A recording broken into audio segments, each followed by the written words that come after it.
Thom Hartmann here on the news. You need to know this. With Mitt Romney way ahead in the polls in Wisconsin, which holds its primary on Tuesday, it's looking more and more like the Republican primary is wrapped up.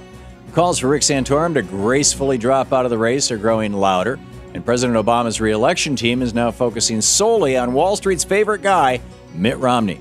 And early polls indicate that Romney will need a lot of billionaire money to defeat the president in November.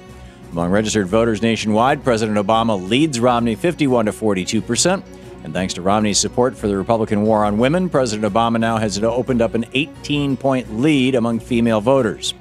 But none of these numbers account for the super PAC spending blitz that the Republican Party's millionaires and billionaires are preparing for the general election. Already the most notorious oil oligarchs on the right, the billionaire Koch brothers, just dipped into their war chest to help fund a $3.6 million ad campaign around the nation to blame the president for rising gas prices. That's just part of the $500 million in corporate cash that the Koch brothers and other American oligarchs pledged to commit to the 2012 election to defeat President Obama. So while progressives may be optimistic now, the truth is there's a tidal wave of oil and Wall Street billionaire cash coming to destroy Obama and drown out the voices of we the people. This fall is going to be really, really ugly. Pay no attention to the lies already coming from the right. Corporations are paying less in taxes in America than they've paid in 40 years.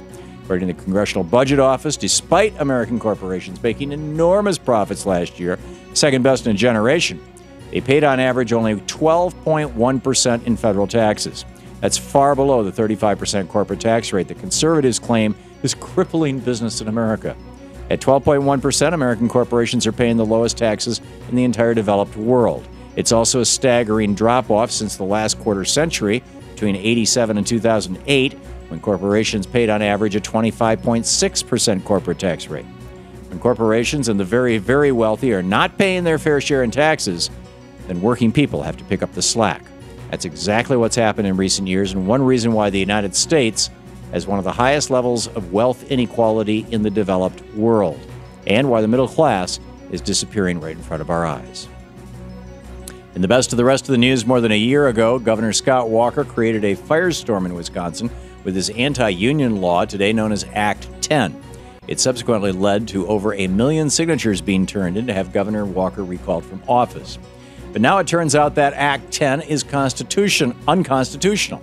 A federal judge ruled last week that Walker's anti-union law, which limits collective bargaining rights and forces public unions to recertify once a year, violates a number of rights.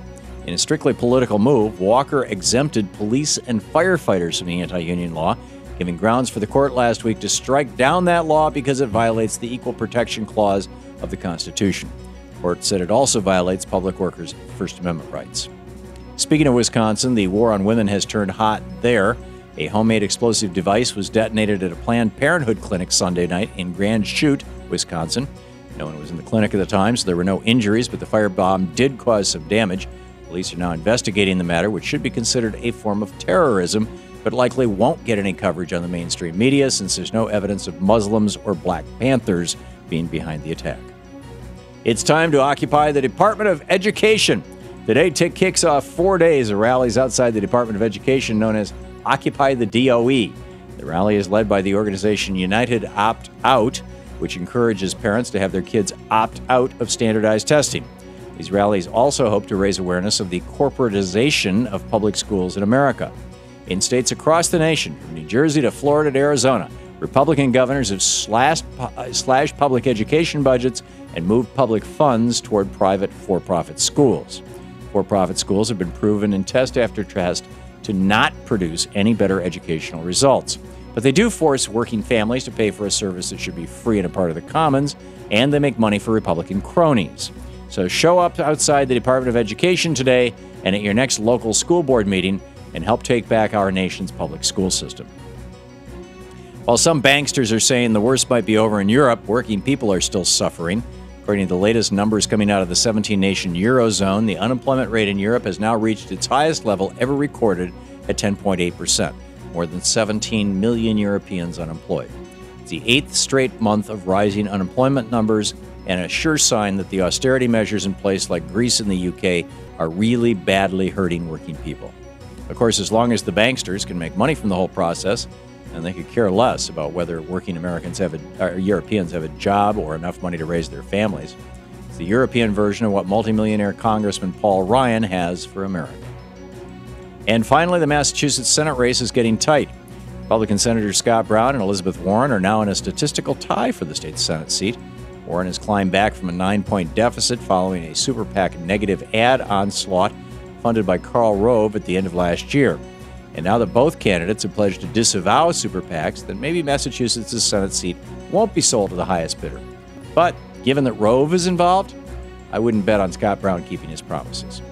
And that's the way it is today, Monday, April 2nd, 2012. I'm Thom Hartmann on the news.